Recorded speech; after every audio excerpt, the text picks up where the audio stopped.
ہمارے انڈین اور پاکستانی دوپٹے کی کہانی کہاں سے شروع ہوتی ہے مجھے معلوم نہیں۔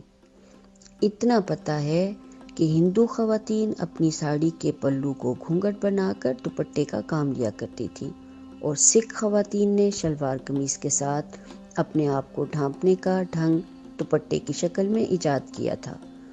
مسلمان چونکہ اس ماحول کے رہنے والے تھے، لہٰذا ان کی ثقافت کے ساتھ دوپٹہ بھی ان کے اندر ویسا ہی پایا جانے لگا جیسا ہندوؤں اور سکھوں میں تھا۔ پہلے تو خواتین جب گھروں سے باہر جایا کرتی تھیں تو برقع اوڑھا کرتی تھیں اور دوپٹہ گھر کی چار دیواری تک محدود تھا۔ بعد میں جب برقع اترا تو دوپٹہ صاحب باہر کی دنیا میں بھی قدم رکھنے لگے۔ پہلے وہ ململ اور کاٹن کا لباس رکھتے تھے، بعد میں جارجٹ اور شیفون کی شکل اختیار کر گئے۔ پہلے ایک ہی دوپٹہ ہر سوٹ کے ساتھ چل جاتا تھا، اب رنگ برنگے سوٹوں کے ساتھ رنگ برنگے دوپٹے بننے لگے۔ پہلے وہ سر کو ڈھانپتا تھا، اب وہ سینے کی زینت بننے لگا۔ پہلے وہ طول و عرض میں کسی ٹینٹ سے کم نہیں تھا، بعد میں سکڑتے وہ رسی کی شکل اختیار کر گیا، بلکہ ایک وقت ایسا آیا کہ باقاعدہ رسی کی طرح بل دے کر اسے گردن کے گرد لپیٹا جانے لگا۔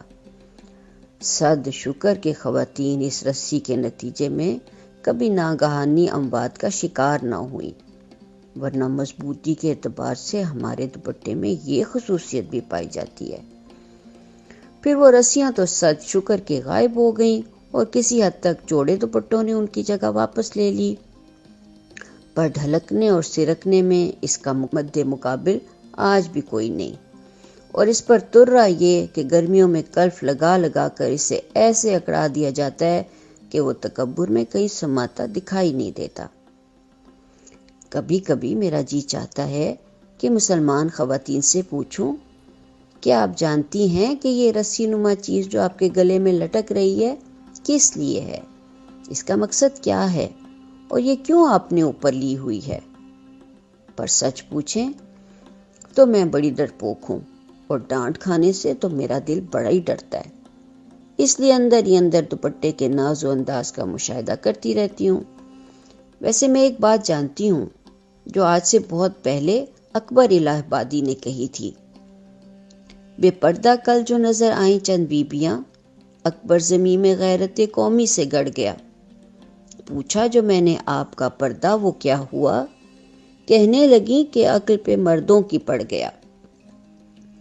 حقیقت تو کچھ ایسی ہی لگتی ہے کہ عورت کا وہ پردہ جو اللہ رب العالمین نے اس کے لیے پسند کیا تھا اب مردوں کی عقل پر پڑا ہوا ہے، پر یہ ایسا پردہ ہے جو دکھائی ذرا کم دیتا ہے۔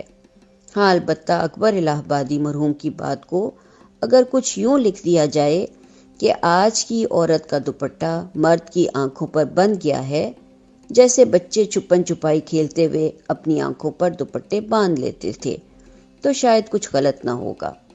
آج ہم سب بھی تو چھپن چھپائی کھیل رہے ہیں۔ دماغ کو جس بات کا پتہ ہوتا ہے دل اس کو چھپاتا رہتا ہے۔ ہم میں اکثر خواتین کو پتہ ہے کہ دوپٹہ کس لیے ہوتا ہے، لیکن کیا کریں اس دل کا، یہ ہر بات کو چھپاتا رہتا ہے۔ ویسے بھی ہماری مائیں بیچاریاں چاہے دین اسلام سے واقف نہ تھیں، لیکن ادھر ہمارا دوپٹہ ذرا سا سرکتا تھا، ادھر آنکھوں سے زبردست ڈانٹ پلائی جاتی تھی، اور باہر جاتے تو شامت ہی لے آتی تھی کہ سر پر اوڑھو، یہ کیا بیکار چیز کی طرح گلے میں ڈال رکھا ہے۔ اب تو پتہ نہیں مائیں ایسی گھرکیاں پلاتی بھی ہیں کہ نہیں، پر اتنا ضرور پتہ ہے کہ اب یہ دوپٹہ آہستہ آہستہ غائب بھی ہوتا جا رہا ہے۔ البتہ اس دوپٹے کی خوب رونمائی ہوتی ہے جب کسی دلہن کے سر پر ہوتا ہے، ایسا آراستہ و پیراستہ کہ موجودہ دور میں اس سے زیادہ سجا سنورا لباس شاید ہی کوئی اور ہو۔ پہل تو یہ دلہن کے منہ پر ایسا چھایا ہوا ہوتا تھا کہ چہرہ کم ہی دکھائی دیتا تھا، لیکن اب سرک کر یوں پیچھے ہو گیا ہے کہ یہ بھی نمایاں، دلہن کا چہرہ بھی نمایاں، غرض یہ کہ کمی کہیں بھی نہیں ہوتی۔ کبھی کبھی سوچتی ہوں کہ مغرب سے مشرق جا کر سیر کرنے والے بعض منچلے اس لباس کو دیکھ کر کیسے متاثر ہوتے ہیں، اور جو ذرا عقل رکھتے ہوں گے وہ کیا سوچتے ہوں گے کہ یہ کیا چیز ہے؟ پر یہ راز ایک ایسا راز ہے جو شاید کسی کو بھی نہیں معلوم، اور اگر کوئی جانتا بھی ہے تو وہ اس راز کو چھپائے رکھنے کا ہی قائل ہے۔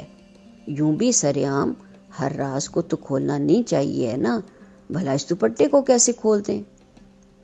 پر میں بیچاری کبھی کبھی یہ سوچتی ہوں کہ اس دوپٹے کی تاریخ جو کہانی سناتی ہے، کیا کبھی اس کا اور بھی کوئی رخ ہوگا؟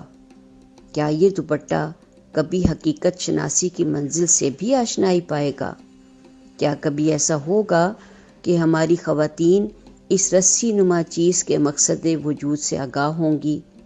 کیا واقعی کبھی ایسا ہوگا؟